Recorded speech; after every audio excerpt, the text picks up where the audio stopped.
So when you come in for a hearing test, it's a great idea to bring a loved one, bring a friend, or bring someone with you. When we're going over your hearing problems, they're going to be able to kind of put in some different pieces. They're going to be able to tell us whether they've been having to repeat themselves around you, or whether they have to raise their voice in order for you to be able to hear them.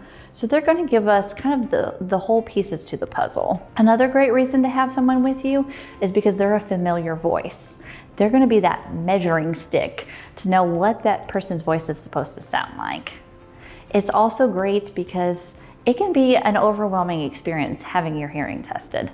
There's a lot that happens in that 2-hour time span, and it's just nice to have that support behind you.